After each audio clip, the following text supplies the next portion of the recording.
call this meeting to order and begin with the Pledge of Allegiance. Pledge allegiance to the flag of the United States of America and to the republic for which it stands, one nation, under God, indivisible, with liberty and justice for all.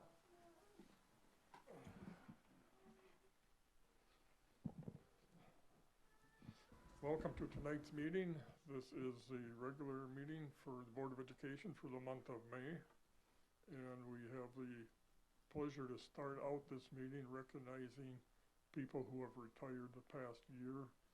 And a little different with the COVID that we had to postpone some things. So last month we did the year before, so tonight we get to do this year's.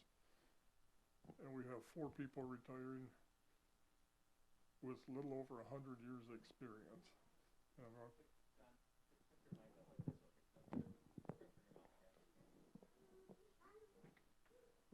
I will call your name and you can come up and accept a little token from Board Member Barb Jones. We'll start with Patty Simmons. Patty has had approximately 37 years in our district.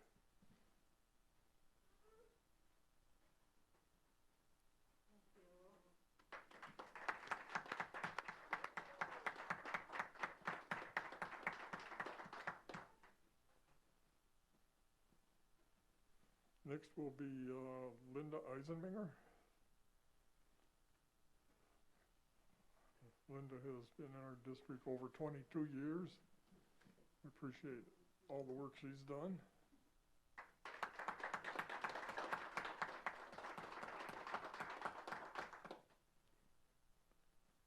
Carrie Anderson.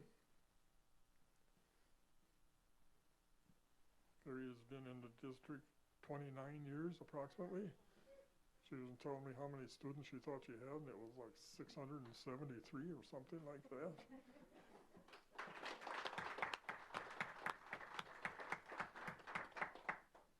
And then we have one board here for Bruce Muse, who is retired from custodial work to be on the school board. And Bruce has been 19 years cleaning buildings for the school district.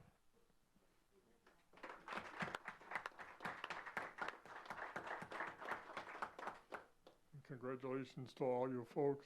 We appreciate everything you've done for us.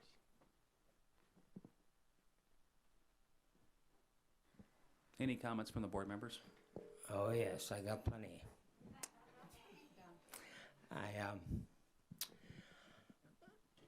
All those 4 I have had more or less through the teaching career. I have gotten to know them quite well, and others better. And it's great that you have been a great asset to the community and the school, and we thank you for that. And there's one teacher that I have to tattle on a little bit because we go back many years. Patty Nerhus was a student of mine, and believe it or not, she graduated in '79. I had her in 6th grade and 7th grade art, and all the art she knows is from me, I guess. But then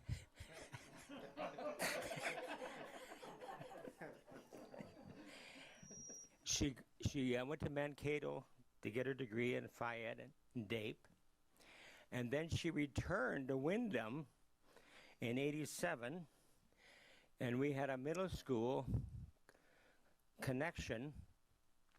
We were assigned to lunch hour, and that was quite an experience because we not only took care of the lunch hour, and of course we did see some flying food every so often, but then we had the other half hour we spent the time playing games, either in the gym or across the it'd be the south side of the middle school, which is the EM building now. And we made an agreement. She taught me everything I know about games because she took care of that, but I took care of the discipline. And I can remember kids got detentions, and parents called me, and I learned all kinds of new vocabulary. Okay, but anyway, then let's see here. I got to make sure I get my notes right here. Okay. So we taught, of course, at the high school, for, more or less together. And when I retired, of course, she was still there, and now she's retired. But I had Bruce too, And Bruce, he graduated in '76, and he took 7th grade art. And and of course he knows a lot about art now, don't you, Bruce? Okay, okay. But anyway, I must say one thing. Bruce and Patty came after Moses, okay? Because Wayne used to always kid me that I think you had Moses. But anyway, so I hope you enjoy your retirement, and again, thank you for your service.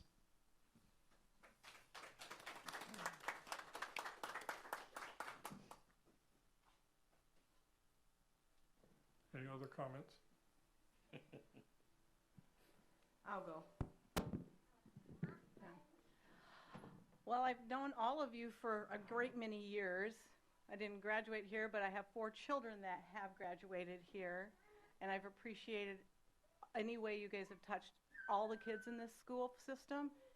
It doesn't matter where you work, you have all touched them, and I appreciate everything you've done, all the years that you have donated, been there for our kids. And I said, I've known some of you that have had my kids a lot longer, but are more, not that my boys would ever get in trouble, but they had ambitions and were go-getters. But actually I have some that have been friends to my kids, and that's just, it's been great, and I appreciate everything you've done, and have a great retirement. I know there's one more coming up in the next few weeks, and I wish her the best also, but we'll get another opportunity for her.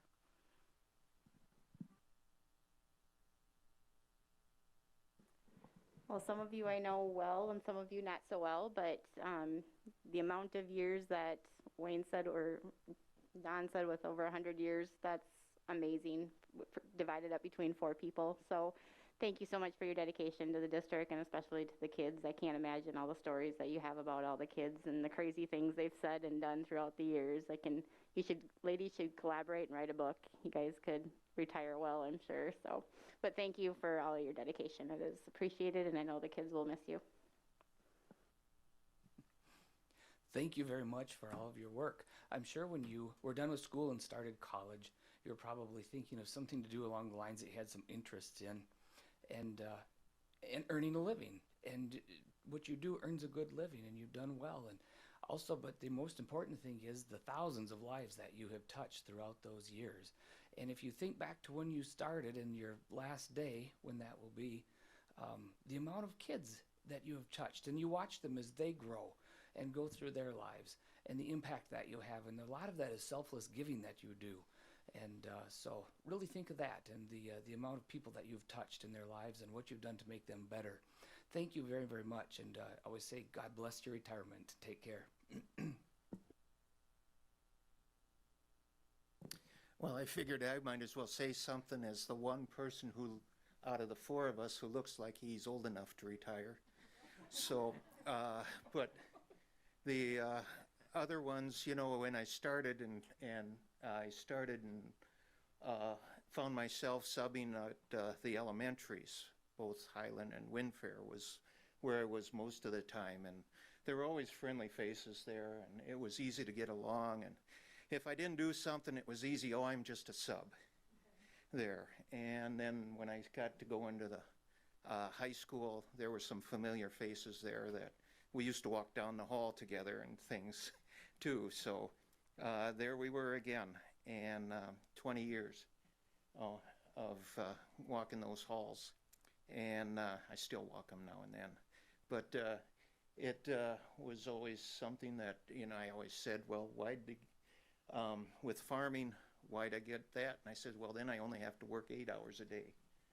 So there were some good things about doing that. And for those going into retirement, you're going to have so much time, you aren't going to know what to do. There's nothing to do anymore. And nobody's going to come up to you and say, I've got a job here, or could you help with this?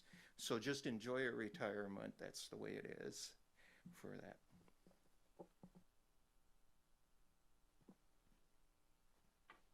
Okay. Anybody else? Just one more. Bruce, and I also want to thank you for stepping up and coming on school board to help us out to further our mission in the district. Thank you. Once again, thanks to everybody, and congratulations on your retirements. You're welcome to stay for the rest of the meeting if you wish.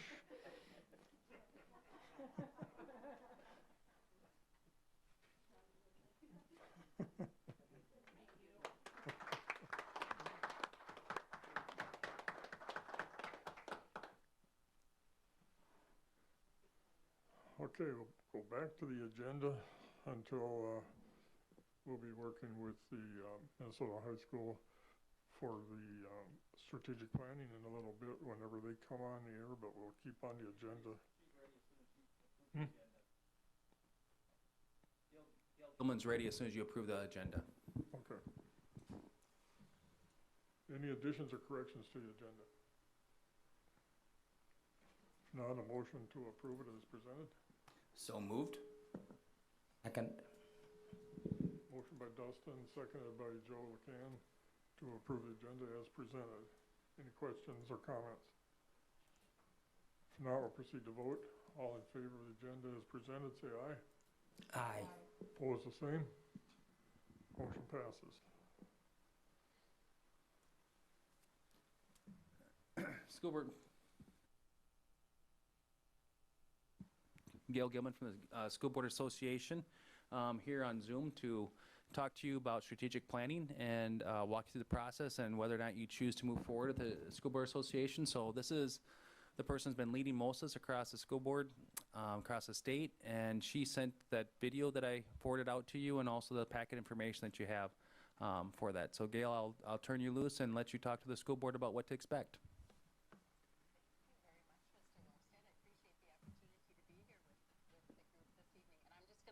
Check, is the audio okay for you this evening?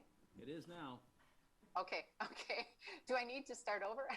Thank you for including me this evening in your meeting. Good to be here with all of you. And I do understand that you had a chance to review some of the strategic planning services that MSBA offers. So we'll get to that in just a minute. But first of all, let me introduce myself. My name is Gail Gilman. I serve as Director of Strategic Planning and Board Leadership with your Minnesota School Boards Association. I've served in that role since 2017. And prior to that, I had a long career with the University of Minnesota working with the Extension Service. I was on faculty there. Then I segued my career and worked with Minnesota Board on Aging, utilized my educational background in family and youth education. And my interest in joining School Boards Association is that, like you, I am a former school board member. I served on the New Ulm Board of Education for 2 terms. And during that time, I served as both the vice chair and also the clerk. So it's really been an honor to use my skills, my experiences in working with you, board members, board teams, and strategic planning, and just in assisting you as your go-to association in any way that we can. So with that, I know again that you had a chance to watch the video, so you've got a good background of what our services are all about, and I know that you also have received our strategic planning brochures, our promotional brochure. So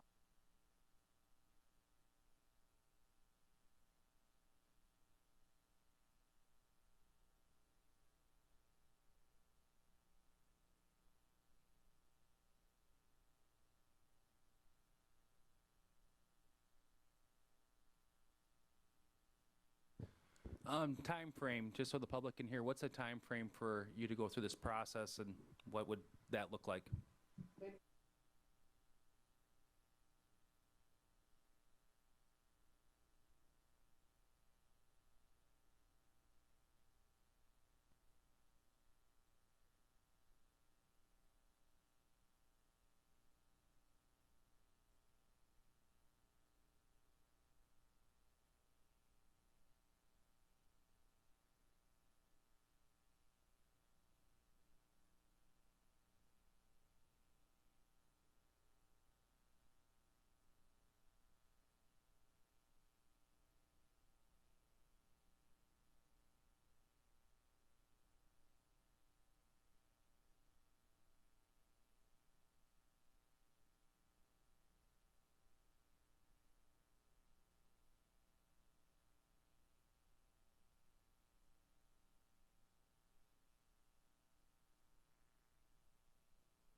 I think you can just go through what it overall looks like now, for the Okay. board and public to see that. Sounds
I do have a question.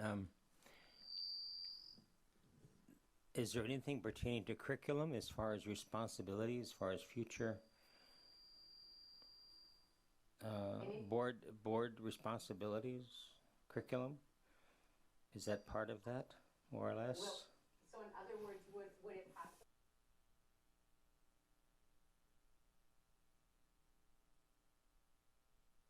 Yeah, I'm wondering if that's going to be something, because that's kind of an important item today. There's a lot of stuff about curriculum today, and I think as a board, we have to be responsible, and that has to be part of our future planning, because as you probably know that there's different curriculums that are going to be coming down, and I always believe do what's best for kids. That's kind of my theme.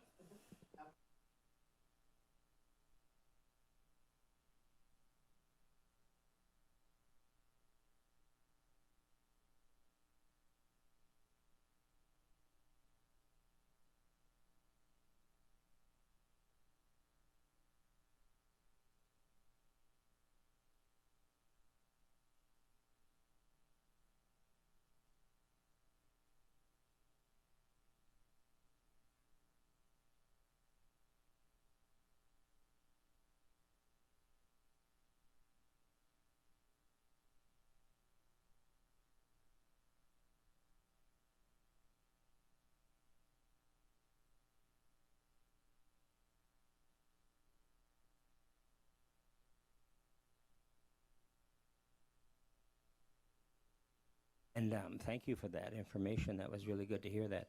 And of course, I believe that since parents or the public's going to be somewhat invited to, so are transparent, that they should also be aware of input that they can give to the school board, because everybody knows that today is there's all kinds of ideas out there. Exactly. Yeah. And I think it's so important.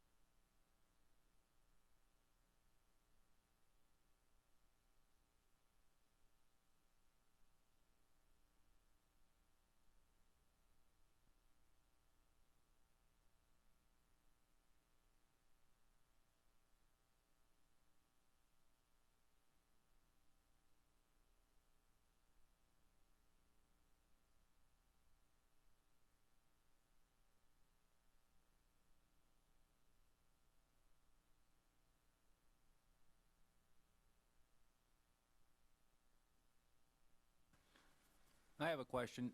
When, on your schedule, when is your earliest start date when you think would be convenient with involving students and parents moving forward? We do have to renew an operating referendum this fall also. So we do have some of those items will be taking place here. So at a minimum, we have to renew, and we'll be talking about other options too with that. Okay.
Well, I didn't know if it'd start right away or we wait till we're part way into our referendum and then kick this off too.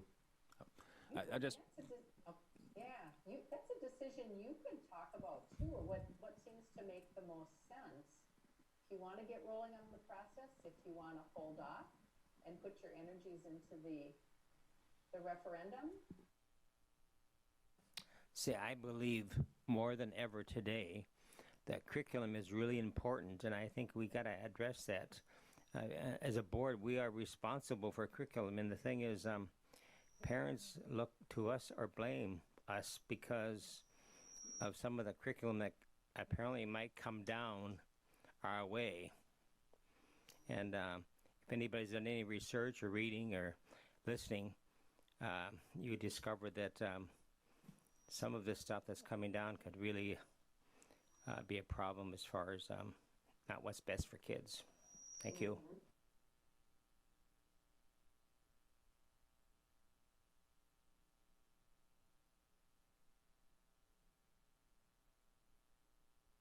Questions or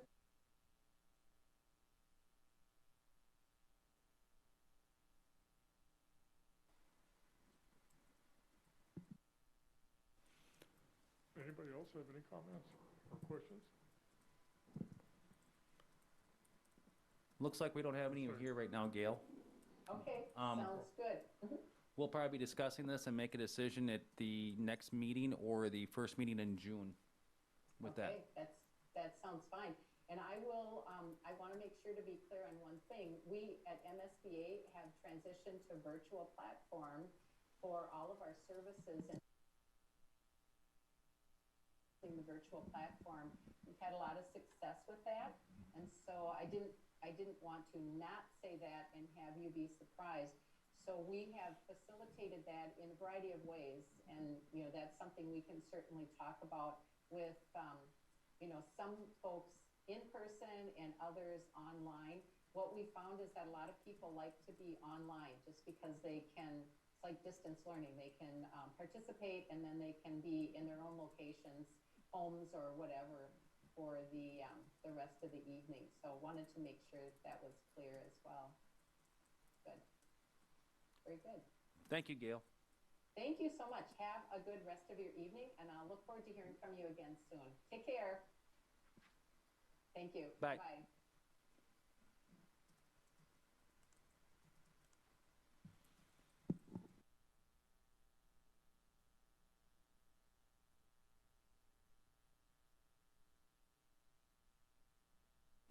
So if we can get the consent agenda done and donations, that'd be perfect. Okay, we'll go to item 5, which is acceptance of donations. And I'll just read this off. We have $55 donation from Bethany Lutheran Church for backpack program, $495 Fortune Transportation for the 2021 Robotics World Competition. We have received $1,000 from Rosie Davis in memory of Howard Davis to purchase a bench and trees for the new Highland Playground. The next ones are to do with the Eagle Achievement programs. We have a dinner table Eagle Achievement project with Delaney Smith, Jaden Wormstead, and they have donations from Remick Ridge of $2,000, United Methodist Church for $100. And then there's the Eagle Achievement project for Dallas Anderson and London Cruz for rebuilding the railings at the Environmental Center Bridge. They had $50 from Duffy's, $200 from Eugene Hanchett, $25 from Wyndham Area Health, $75 from Smith Automotive, and $100 from Dana Wallace. And then there's an Eagle Achievement project from Austin Dornbos, and he's purchasing new rims for the Gold Gym, and he had a donation from First Floral Hallmark of $50. Those are donations that we have for this meeting. Entertain a motion to move that resolution ahead. So move. Second. Motion by Joe McCann, seconded by Bruce Muse, to accept those donations and move the resolution. All in favor, say aye. Aye. Opposed, the same. The resolution passes. Nobody for open forum. So we'll go to item number 7, which is approval of the consent agenda, which had a large number of items this time. Anybody have any questions about anything on the consent agenda? If not, entertain a motion to approve the consent agenda as presented. Move approval? Second. Motion by Angie Clausen, second by Barb Jones to approve the consent agenda as presented. All in favor say aye. Aye. Opposed the same? Motion passes. Okay, item number 8 was the Gail Gilman presentation, which is done. Unless anybody has any comments or questions on that before we move ahead. Brief discussion on that. The big question is going to be is, do you want to see this as an action item moving forward and build the timeline for our strategic planning? Or would you like to have us go outside of MSBA and bring in other vendors to possibly do this? I know Redwood is very happy with their process. What's their process? MSBA's? They use MSBA. Yep, they use MSBA, so they're very happy with that. That took place there in other schools. I mean, they've gone from doing a few to they've done 77 school districts now in the last 7 years. I think it is 6 years. Are there any cost benefits either way? You could probably get a little bit cheaper by a couple $3,000, but not much. I know Jackson used a little different one. Probably wasn't as far along, but they did receive some additional support beyond that. But I looked at their materials and stuff, and I looked at what Redwood received out of that. I think MSBA probably fits what we're looking to get our community feedback on, a little bit more in depth with their surveys and how they're doing that actually virtually too. So they've actually found the virtual, they found more engagement, which is strange because people aren't taking that time off to drive in, do those things. They're able to engage once they're on the committee from different locations. Thank you. Good to know.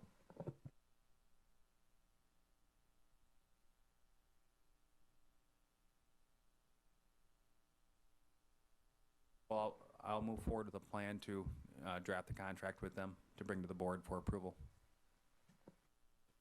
Wayne, maybe we should wait a little bit until everybody's here. Joel, maybe. I don't know. I like to know exactly what our responsibility as a board as far as, I like oftentimes to think it's good to have things local. Because MSBA may not always look at it as something local, more of a broad scope. That's my feeling. Well, MSBA just provides a service, and the strategic plan that comes out of this is what our patrons, our staff, our students, and then the full administration, and finally will say by the school board to set that parameters of what they're going to have for our strategic plan. It's not MSBA's plan. They just have the format in which we use to get that product out. Oh, I understand now. I didn't understand that. That was the whole deal. Okay, I thought maybe it was directed under them. Okay, thanks, good, thanks. You understand, we'll end up having surveys out to the community, our students, our staff, licensed, non-licensed staff to get input before we come and gather that data for the committee to work on prior to. So you'll actually see stuff before it. So you wouldn't come in and say, I'm thinking it's going to be this. You're going to gather that information, then work with the committee that has parents, students, staff members, administration, all the school board members. The committee is all the school board members. So when you commit to this, this isn't one of those things that 2 people show up and are assigned to take care of this.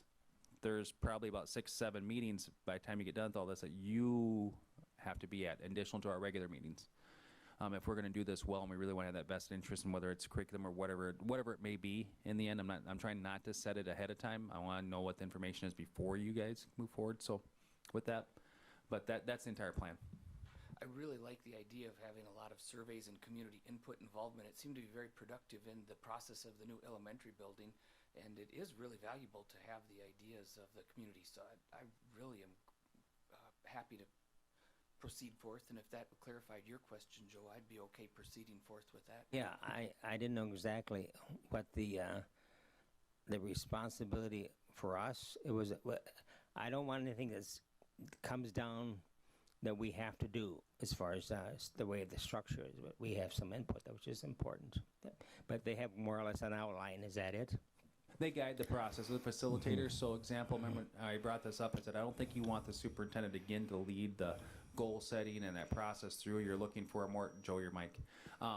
You're looking for more of a bigger, broader picture of where we want to go in the next 3. And I put this past 3 to 5. I think this is really a 5 to 8 year plan when we look at how we move through things pretty steady and slowly through that.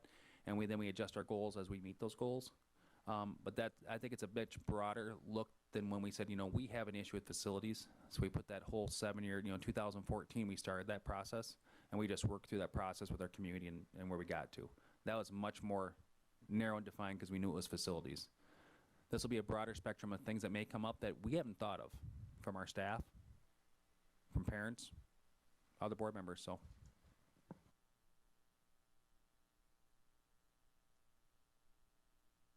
I'm not sure if we'd want to start the project in the middle of the summer, though, with people's schedules. Might be later summer. I don't know, just to get more community involvement. People are usually pretty busy in the summertime, so. Good idea. Good idea. I think one of the things we'll be looking at here is with the finance committee and the next item that's up with, I think Greg Crow and Matt Hammer are both on here from Ellers now. So we're prepared for the next piece of this to listen to them. So I think we're going to have a lot on our plate to make sure we're in a good spot with that moving forward.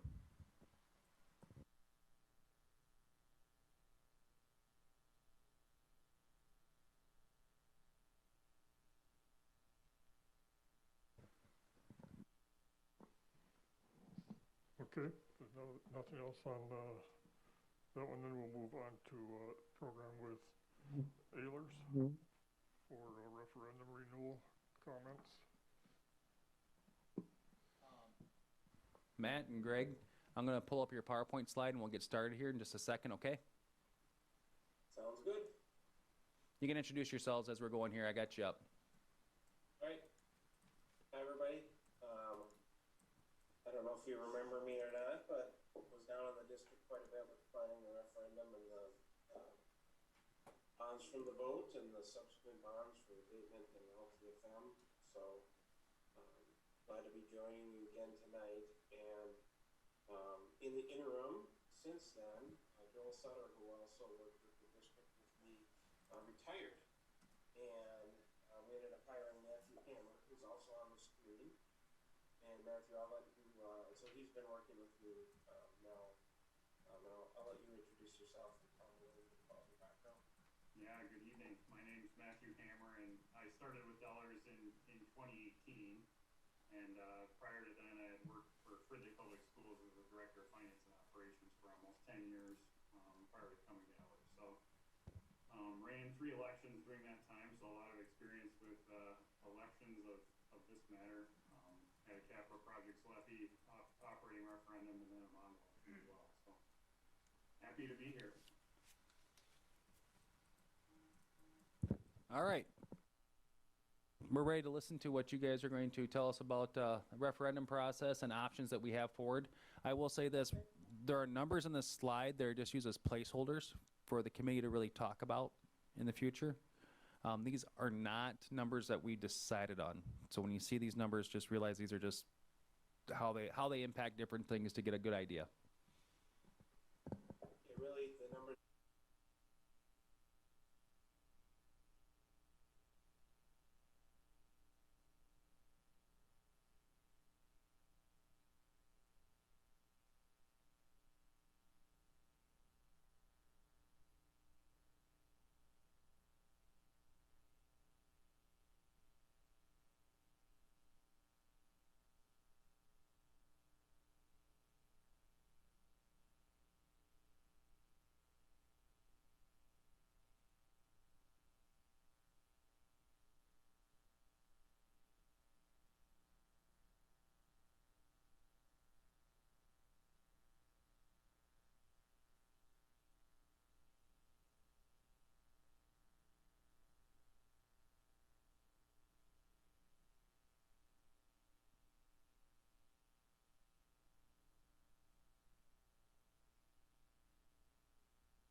basic slide to just talk about. This was sent, this entire presentation was sent to all of you also, if you haven't seen it yet.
Any questions yet?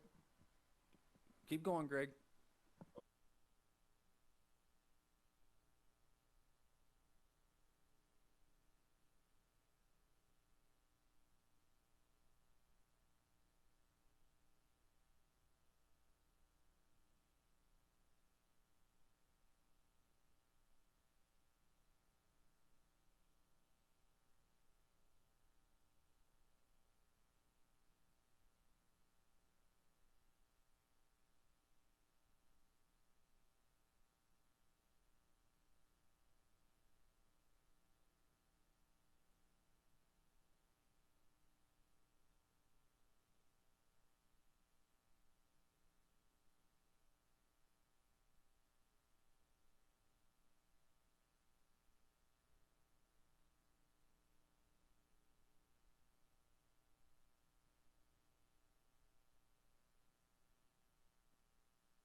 You just read the $4,000 per acre one. The 8,000 is the bottom one. I was reading the 8,000 homestead acres. Oh, homestead, I'm sorry, homestead, okay, sorry.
Thanks, guys. Any questions for them?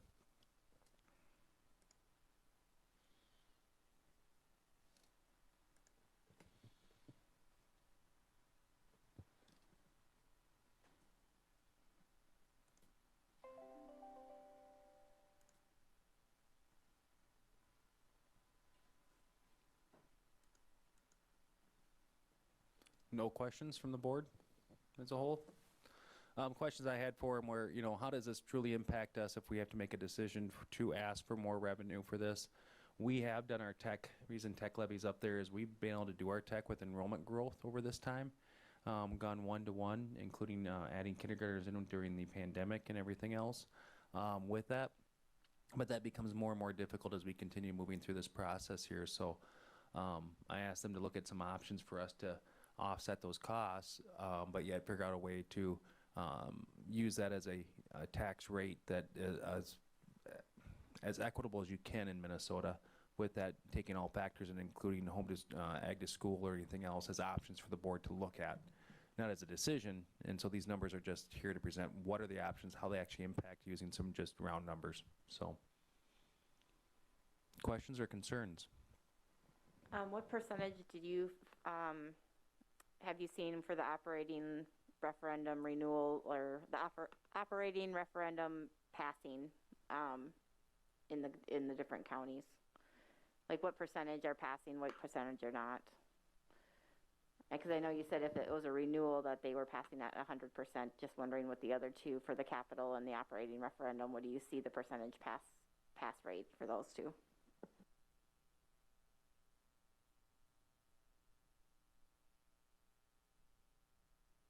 Yes, on the referendums. Okay. Referendums or capital levy, both of them.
So our history's been working with Ellers since how long, Greg?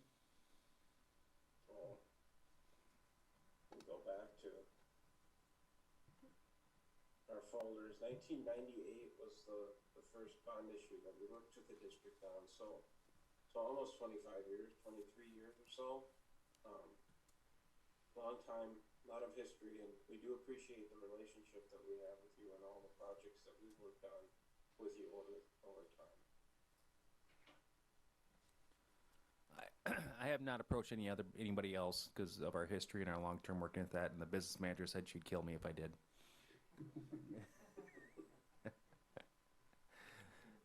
They don't like change much, especially with finance stuff. Yeah.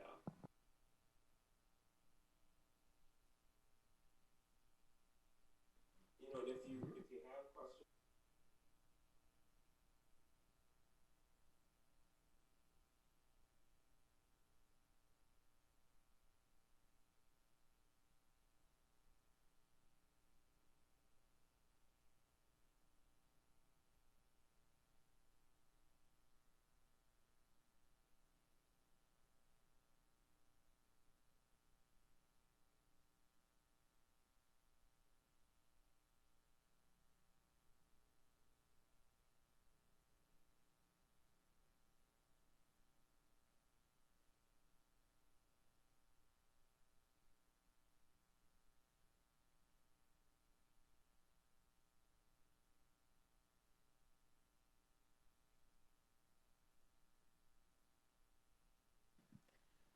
When does our current referendum, when does that expire? We have to pass it this fall, or we lose revenue of about $750,000. Which answers the question is the difference between a November and a February, which February was the next time we, Only on capital levy. You have only to on capital, okay. operating levy. You have to do in November, November? only. Okay, so we would miss a full year if we don't get something passed this year. Yep, we chose last year not to do it a year early because of the pandemic, presidential election, and all those items. Okay. And if we had to ask for anything, we just thought it was a good time. We decided that, I think it was last June or July. June, I think it was last year, we decided not to do that. That's what I thought. I just wanted to.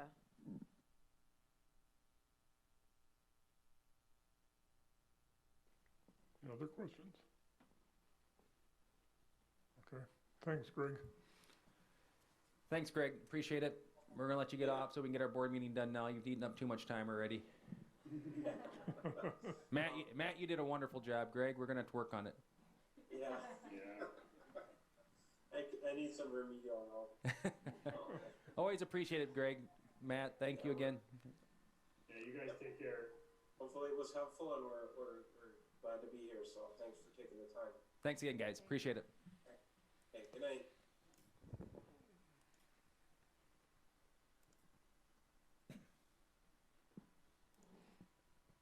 Okay. Okay, Mrs. Frank. Elementary report. Two Zoom meetings in one night is a lot. We didn't mean to wake you up.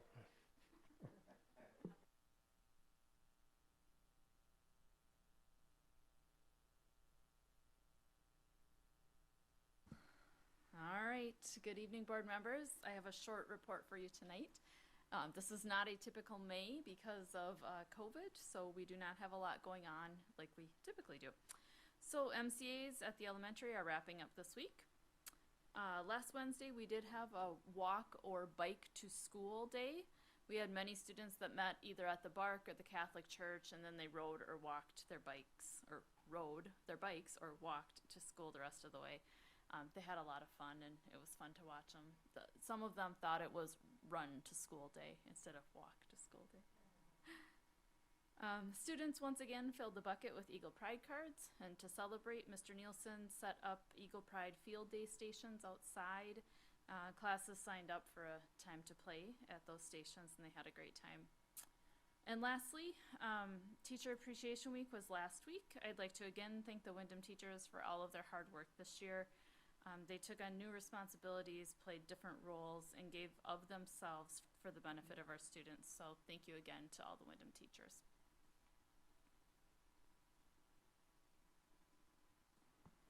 Any questions for Mrs. Frank?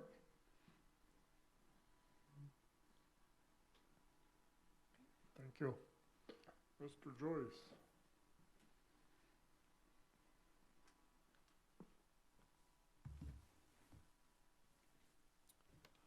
Good evening, everyone. As Ms. Frank said, we did have MCA testing last week. We wrapped that up, and now we're in the process of getting through all of the students that do makeup tests, which this year is quite a number, as we had students in quarantine and things like that. So Mr. Melstrom is busy working through all of that. So seniors presented their Eagle Achievement presentations. They did those digitally this year.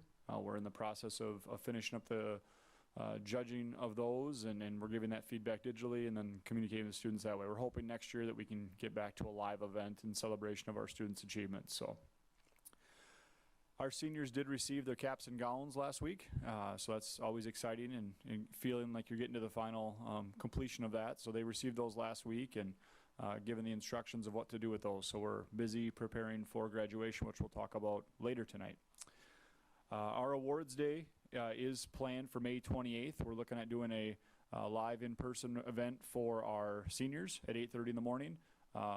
Pending what the governor announced last week as far as reopening, we may not need to restrict crowd as much for that. However, that is during the school day, so we still have to fall under the safe return to school guidelines. So our awards day doesn't typically have as many people that come anyways, and we're not going to bring our 9th through 11th graders down to that. So we're confident that as many parents that want to be there and watch that awards day will be able to do that just fine with our seniors. And then we'll do a live stream of the event nonetheless, and we'll carry that to our students in grades 9 through 11 as well. One of the times on there is just a little bit inaccurate. We've made a change based on the fact that we're going to do an Eagle Pride Awards Day, but our middle school awards is just really the Citizenship Award, and we're going to do that one at 1:30 in the afternoon to allow the middle schoolers a time to do an awards, an in-house awards celebration for all students for their exemplary behavior. So that's a small change to that 6th through 8th grade one, and I'll communicate to families prior to that event on that. And that will, again, just be a live event that we stream on our school's Facebook page is what we're going to do with that. So registration, we worked through the registration process with all of our 8th through 11th graders last week. Again, this year creates a number of challenges with students that are gone on quarantines and or chose distance learning. So now we're in the process of doing the makeup for registrations, but we did go through the process of having the students that were in-house request their courses for next year. So we're excited to kind of run a live version of that and see where our conflicts lie and fix those so we can head into summer with students kind of feeling confident of what their schedule is for next year. So we're a little ahead of the game this year. That's a good thing. We are having our next Career Pathways Advisory Board meeting. I believe it's May 20th is the date of that. So I know Angie is a part of that. So we'll look for May 20th being the next date of that. And I don't know if Val is, I think she sent an invite out. Haven't seen that. Okay. I thought I saw something come across, but I'll talk to Val on that. So was it? Okay. We'll make sure who was all in the invite and figure that out. So May 20th, next week, Thursday on that one. I'll skip over one here. Our 8th graders are going to be participating in a live virtual event that has been organized by the Private Industry Council. They're doing a 2-day career fair with a number of employers in Windham as well as the region. The Private Industry Council and the Work and Learn Coordinator, Krista DeGeest, organized the event for our students in 8th grade to start thinking about themselves and the careers they might want to pursue.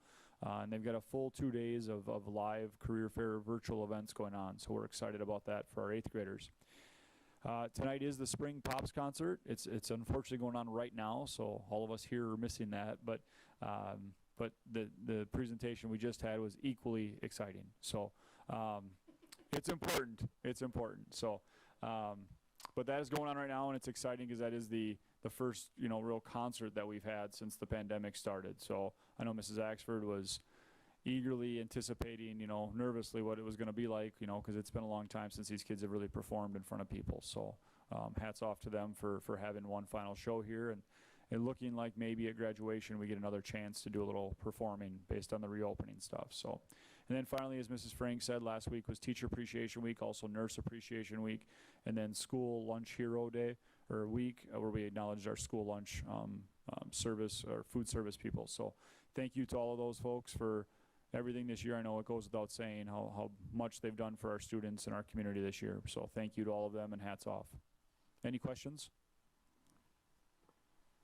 If there's no questions, I do have the graduation stuff up here, if you'd like to move that up so he can go to the concert here as a principal real quick, if that's okay with you guys.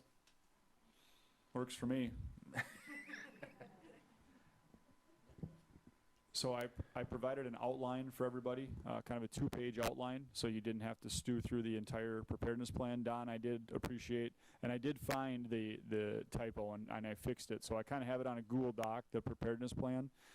I did fix the typo in there that Don found. So, but then this 2-page, just kind of a quick review of everything. Basically, I created this, and then the governor announced last Thursday, and it kind of changes the scope a little bit. We're hoping that we can maybe we were already planning a traditional ceremony, but now we're thinking maybe we can have more people attend that. Worst case scenario, we can ticket it, or at least allow them to fill out a Google form in advance so we know who's coming, and then just verify that that's who's there, and then allow them to sit in maybe not so distanced of a manner, but they will have to mask still as far as we are understanding. But we're hoping to open that up, but we're also hoping that we can maybe have our band and choir do a little bit more performing at the ceremony than we were anticipating. So that's a positive. So any questions, first of all? Yeah, I don't know if I need to go through line item. Obviously, there's a lot of information there, but we're trying to stick to the script of what we used to have for graduation. So, yeah, you saw my notes there, I said we're not gonna actually approve this plan because we thought some changes would come. Well, those changes came after the packet goes out, of course, from the governor. So, I'm glad we're not. We are actually going to get as close as we can to a traditional graduation with masks in the room, because that's what we're gonna have to have with the Safe Learning Plan. I already did the calculation. I know we can have a minimum of 750 guests right now today, based on what they've sent out. I think we may be able to have it very, very traditional based on that. And that's our goal, is to go to that. Basically, with this outline that Mr. Joyce has provided, we just want your permission to continue moving forward, to get graduation back on track as close to normal, if not a normal graduation with masks. And one of the links that's provided, you'll see where it says graduation 2021. That's just a link to a Google form that would be sent out to families to sign up for the guests that would be in attendance for every graduate. So I am not going to send that out quite yet, because we are still waiting to confirm how many people can attend. If it's, right now I have it set up for 6, but if we can do 10, that's great. If I don't need to send it out at all and track who's coming, that's even better. So that's kind of what we're hoping for, is that we talk about the rest of the ceremony will be largely the same. You know, the processional, the students will sit up near the front, the school board, Mr. Wormstead, myself, Ms. Walter Mattson, our teacher of the year on the stage. Mr. Wormstead will welcome people. One piece that I guess it's a little late in the game to bring the folks back, but we were kind of planning to not have the 50-year grads come because of the limited capacity. The governor's announcement maybe allows us to open that up, but I also know that maybe it's a little late in the game to communicate with those folks. So we're still considering upholding the honoring of the 50-year grads. Mr. Wormstead might be able to say a couple of remarks, but we're thinking that maybe next year would be a great time to honor 3 classes and bring 70, 71, and 72 in at that time. We're confident with the number of people that come, we'd still be able to fit them, but I think it's a little late in the game to spread the word to everybody to make their plans to come to Wyndham, because I know there's the all-school reunion, I believe, shortly thereafter. I think Riverfest weekend, I believe, is when that's happening as well. So correct me if I'm wrong. I think it's Riverfest weekend, but maybe. I know they were talking about it, so I don't want to necessarily bump up and make people feel like they have to come that weekend as well. I think your agenda says classes of 71, 72 instead of 70, 71. Yeah, that was another typo. Another typo. I'm gonna, if I catch the guy that did those. You'd assume I wrote it. I did have one question. Yep. I did have some people approach wondering if we were going to do a parade this year, because everybody seemed to really enjoy it last year. I know the reasons why we did it last year, but it was something that was very well received by the community, so I said I would ask. Sure. And we appreciate that the feedback. We did talk to the students, and our communication to them was, if we're doing a traditional ceremony, the parade is not part of that. And the parade last year was in lieu of the traditional ceremony. So we did have a couple of students approach us last week, and they were going to try to attempt to organize the parade. And I kind of gave them everything we had from last year with the information about it. And they opted to not do it based on the amount of work that would have to be put in to organize it. So while we are not going to plan one, we would certainly welcome if students wish to do that on their own, or if parents wish to do that to process to the school. But with the number of things that we have to get in line for the graduation ceremony, we are opting to not do the parade. So. And realize they just can't randomly do a parade. They have to have law enforcement, everybody involved with that whole process. Last year that replaced our processional for the community, was the parade. We're having our regular processional this year, so. And it was a great event. Last year's entire ceremony I thought was actually a very great event, but also much of other things that are great got stripped from that class. So it's just, it was different in that pandemic. So not that we're still not in a pandemic, but things are opening up. So.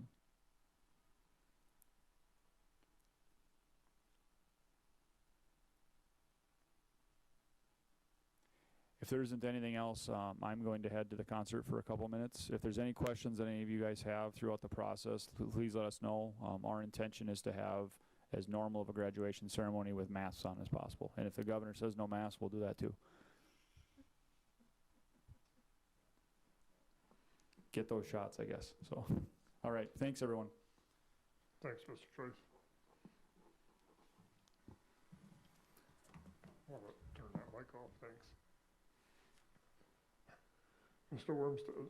Okay, I don't want to keep you here too late, even though a regular meeting, correct, Barb, has no time limit, right? Those darn work sessions, that's why we put 2 back-to-back on a regular meeting, not a work session. All right, legislative session, basically what you're going to see is nothing's going to get done on time. Today, listening to different reports and doing some follow-up, there's actually a possibility that they're going to move bits and pieces together to keep the government open. If not, we'll see maybe a final bill sometime in June. The executive orders are not going to end, so they'll have to come back in June regardless. So I expect things in June, which will be the 18th out of 20 years that they've actually come back and not finished on time. Just so you're aware that they're at a 10% average of finishing on time. Just in case you're keeping track of the score, that's a terrible batting average. Open teaching positions, I just want to make sure you know it's open currently right now with what you approved last week with that. Next year we have free meals for all again, coming from the USDA. For that does cause us a little bit of a problem. We are going to have to ask the public and our parents to really fill out our free reduced apps if they're not direct certified. This year alone, because of the number of apps, we have about an $85,000 shortfall in revenue from that. We'll use ESSER 2, ESSER 3 government funds to help fill that gap to retain those staff. Key thing I want to remind everybody is that the staff that are paid by our basic skills and our learning and development funds come off our free and reduced applications that are filled in, which by percentage, how much more you get and heavily impacted through that process. And those are used for classroom teachers to reduce class sizes. That's for intervention teachers. That's our ESL teachers. Those are things that help fund all those areas for that really impact. It really, really impacts your elementary building, okay, for class size reduction through the middle school. Interventions for students in need. So it's very important that as we come back next fall, we're really going to push hard about this, push them in, and some people may be a little offended that they're asked to fill this out. We're just asking because we need to get every single one of those in so we can maximize the revenue off this, because Minnesota does not use poverty census for the area and those things like that. It's actually by direct certified through government programs or a free and reduced application. So it's actually, we have to touch the paper. And it's in confidence and it's confidential information that's only done by our food service director to make sure people qualify. But it's very important that we get that done. All right. PLC early out schedule for next year. We're going to move our PLC early out to Wednesdays after talking to Minnesota Union, and we're going to pitch this also to our church leaders too for that. But what we did is we've actually moved the time back. It used to be 2:05 for that. We've actually moved the time back to what it is similar to right now. So we'll actually have the elementary out at 2:30 and the second high school at 2:35. Because our dismissal times will go from 10 minutes to 5 minutes, because we've realized with where the buildings are at, we're able to do that much more efficiently, what's taking place. So we'll have actually more instructional minutes throughout that. We'll go back to our regular end date times of 2019-20, which will be 3:10 and 3:15 for next year. So it allows us to do that. Teachers will run actually PLCs 15 minutes longer to the full contract time. For that, so we'll actually run our PLCs from 2:45 to 3:45, which allows us to dismiss even later, because where our buildings are configured now and we have less busing time between when we're at Windfair and the middle school, high school. So that's good news. We actually gain instructional time by working on this and still get our PLC time in for our teachers. Other items I have, governor's orders, as you know, we are still required to the last teacher contract day to enact our safe learning plan. Then we have some new summer guidelines with that. What we're hearing right now is that safe learning plans and what is done, more than likely if the summer continues, will be a local decision. There'll be recommendations only. So that'll be fall upon the board to decide what we'll be doing next fall. May 7th, as you notice, we have outdoors. No masks anymore, and we're starting to see more capacity limits indoors for that, but we still have to follow the masking. May 28th, we have what we're understanding for everybody else is unlimited indoors, but combined with our safe learning plan, that's where Mr. Joyce and I are just being safe. We don't want to announce that we're back into graduation normal until we can, but I have looked at the guidelines for that. I know we can host 750 guests as of today right now. So I think it's going to be very close to a normal graduation, if not a normal graduation with just masks at this time. Realize that as soon as we're at 70% vaccination rate for 16 plus, or July 1st, the mask mandate goes away for that. There is a piece here where MSBA put out, if you read it, about rescinding the resolution that you did earlier about this. I'm looking at what we need to do because when I read if I remember correctly, I didn't reread it yet, but I remember correctly, we actually put the caveat in there until executive orders end. So we may not need to rescind things because as executive orders fall off, all of our guidelines for each of those fall off for us. So we didn't have to come back and visit it. If I remember correctly, that's why we did that. We added that piece in there. So you wouldn't have to come back and rescind every single step of the process. So I think we did it correctly early. I know other schools are going back and having to rescind every single one of those process. So I think we're good there. High School League, they continue with their work they're doing. The committee is to have a recommendation to the board of directors, I think around June 4th. So it's going to come up here real quick that they'll probably come out. I know from Dr. Keith Kotke, there's a lot of positive work coming together on building a more equitable thing. If that comes through, I think the board's intention is still to pay what they owe as soon as they come to an equitable solution. If that changes, we'll of course talk about that beforehand. July 15th through August 10th, we're due to get the annex out. We have a tentative date of July 19th. The annex is the portable building by Windfair. That is to be removed because we're not leasing that any longer. So that'll be out this summer. With that, I did pitch them an offer to buy it for $1. They said, what was the number? 112,000? I said, no, thank you. We did not meet in the middle either. I think we're all gonna be happy when that's gone, but I did ask just to see if there was an option for that so I could bring it back to the board. Their number is not close to any option we would ever consider. So, last thing is I sent you the email about different things with athletics taking place. Baseball Association, we've had a great relationship with the Baseball Association for decades upon decades, but we have a lot of people that transition from the board of directors, from people in charge of Pirates, to all these things taking place and ADs changing. It's not written down. So I posed a lot of questions to the Baseball Association, none to really cause offense, but just put the questions out there. Says, what do we do? How do we do this? So we can get to a point of having a written agreement for long term so everybody understands who does what, so it doesn't get lost and confused after we put all the money back into the ballpark down there. So that's coming. St. James Superintendent, we're having a conversation. They're interested in possibly doing soccer in the future. We're thinking fall of 22. We'd like to start conversations if that's possible. St. James does have space for practice and games. We really do not without a heavy investment, because I looked at doing the practice football field where we're at right now into something to be level enough for soccer, and to do it right is near $100,000 to truly do it right.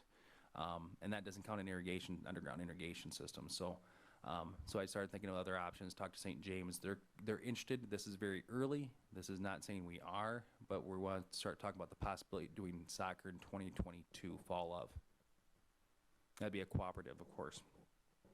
Possibly with Medelia also is what he mentioned, but there's very early in the process. We haven't even set a meeting yet, but I want to make sure you hear from me that conversation is starting, and then we'll bring board members in as we think we can get off the ground and running with that, okay?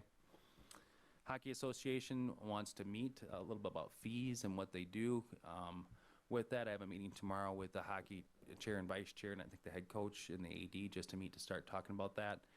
As you know, we currently do not pay for hockey because the agreement was to bring them in without paying. Things change, of course, but with that, with a cooperative agreement, we need other school boards to agree that they're going to pay also. With that, this is not a Wyndham fee only, because we have 6 or 7 schools for each team that actually participate in that. So that's something that just has to be worked out so you're aware of what's taking place in conversations. And then we have our, every 2-3 years, we have our, our wrestling program works so well with Mount Lake that we're going to meet and talk about that, and practice sites, things there. Practice there. We continue to host the meets and run the program as a whole. So we'll see if there's any changes that they'd like to do with that. And I'll invite the board members that are on that when we set a date, probably in June. And that's my entire list. Is that fast enough?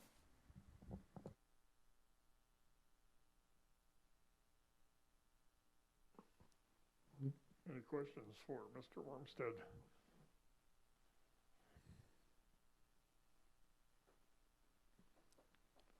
Board reports on buildings and grounds, POC. Mr. Bordewick and myself toured the building with ISG and Kraus Anderson, the superintendents and principals, custodians, just to check on things that need to be done yet. things that go along with the warranty. And not a whole lot of things to be done, but there are definitely things that need to be done this summer or whenever before our warranties are up. And I don't know if Mr. Wormstead or Mrs. Frank, you guys want to add something? Yeah, we've identified the work for warranty work. It should be done by the end of June, but since it's designed as warranty work, things that be fixed and stuff, it's now on the radar, so it's actually documented. So if it takes longer, we still want it done this summer, but it should be done here by the end of June. And then their quote was that this building has very few items in comparison to other facilities that they put together as a process, but there's always items when you put 77,000 square feet together in that. The CTE Center, I don't think there's anything currently right now that we've noticed that we need to have repaired or taken care of. Much simpler, but still that's pretty good news. It was a very good tour. And the CTE is a very fantastic building. If you haven't seen it yet, you need to go tour it. We'll plan on doing an open house here. We are looking at end of August, September to make sure we have that and for the whole community.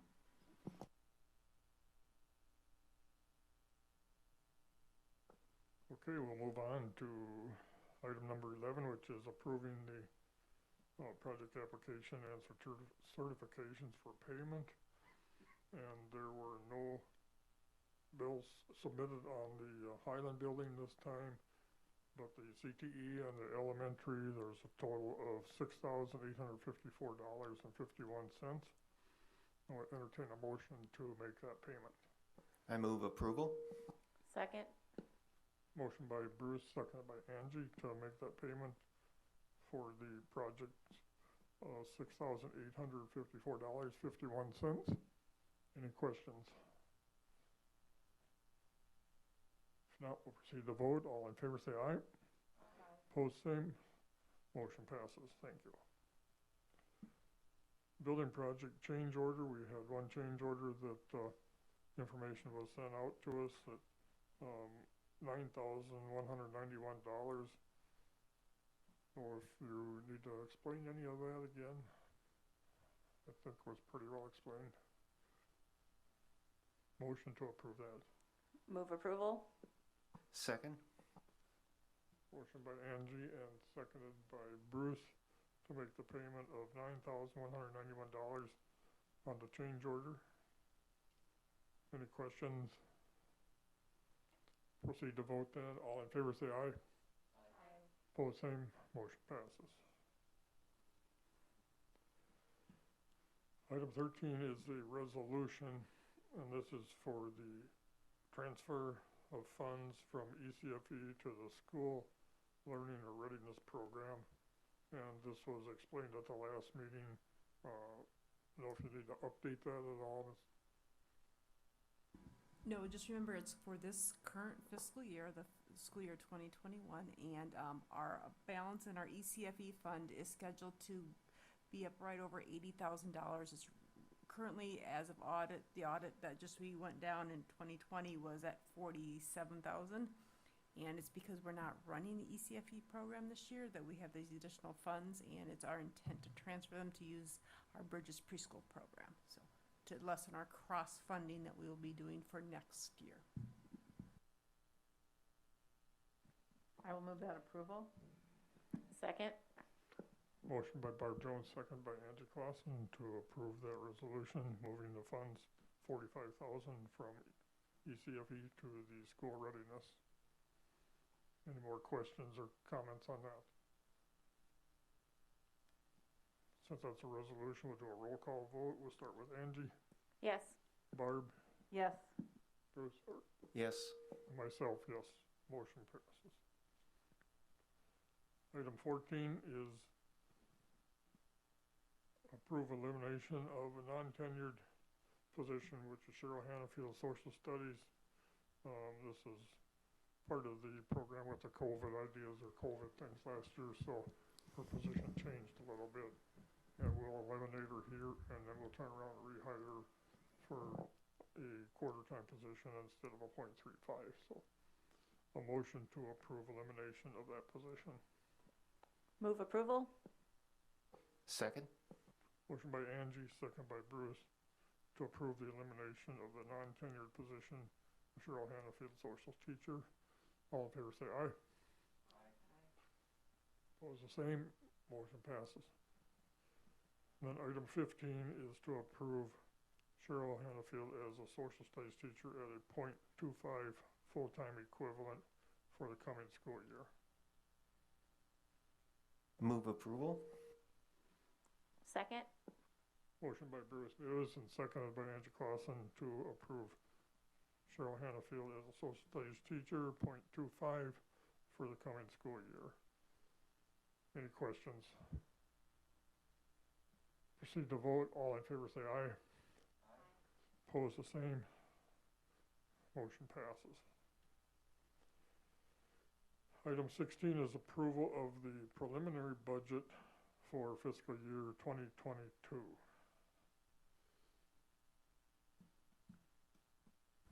Okay, for this, the only changes from when we looked at it back in April is going to be in the Fund 1. None of the other funds have changed for the preliminary budget for next school year. What has changed in that Fund 1 is in the April work session, you approved a 1-point FTEL teacher, so that has now been figured into that. I've also put in an additional bus route with our growing enrollment and moving back to our bus routes prior to the pandemic. We were thinking we'll need one of those. I've also been trying to finalize our approximate costs for our college textbooks. Remember, we've talked about that we've always been doing those electronically, and that is now stopped, so we have to now purchase hard copies for all of our college classes.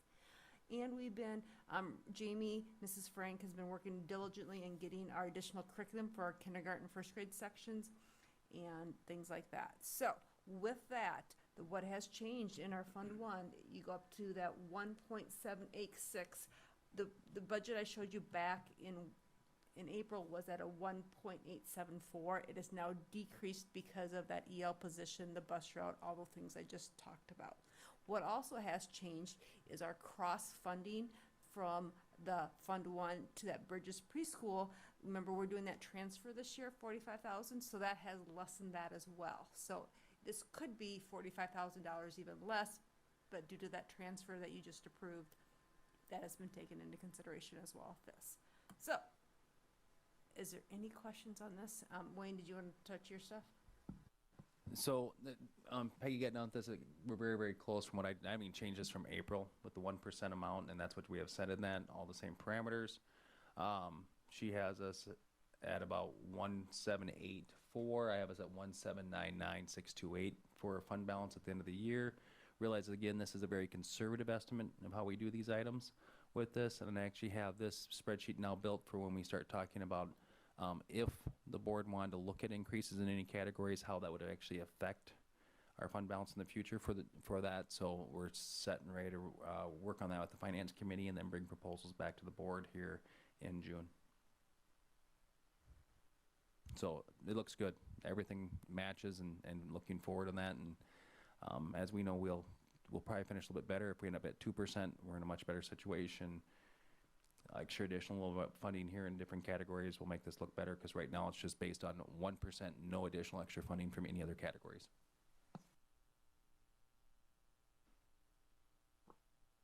Okay, thank you. Motion to approve the preliminary budget for 22. Move approval. Second? Motion by Barb Jones, seconded by Bruce Mews to approve the preliminary budget for fiscal year 22 as presented. All in favor say aye. Aye. Opposed, same.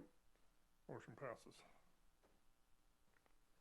Item 17 is approve the Title I policy, which is enclosed in your board packet. This is an annual policy renewal, and I don't know that there were any major changes. Only thing is in the dates in the last part 5 of the adoption. This is something that you are required to review every year.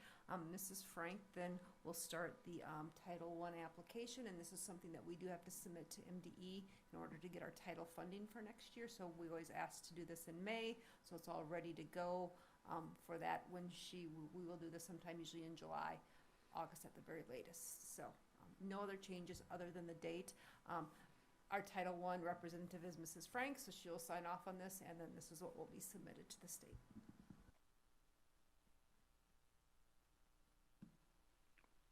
Motion to approve the policy? Move approval? Second? What, was that Barb? Angie, sorry. Motion by Angie and seconded by Bruce to approve policy, Title I policy. Any questions?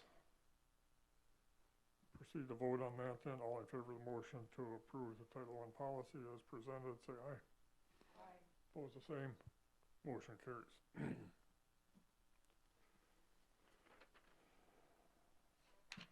Item 18, discussion of graduation plans. We'll go through that again as long as Mr. Field came back, so. No, we're not.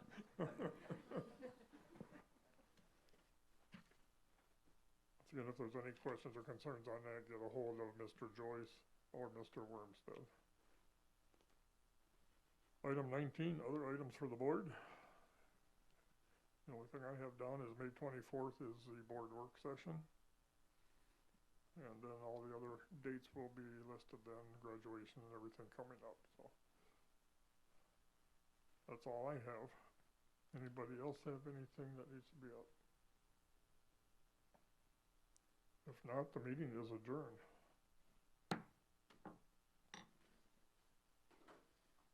Thanks for your time, people, and your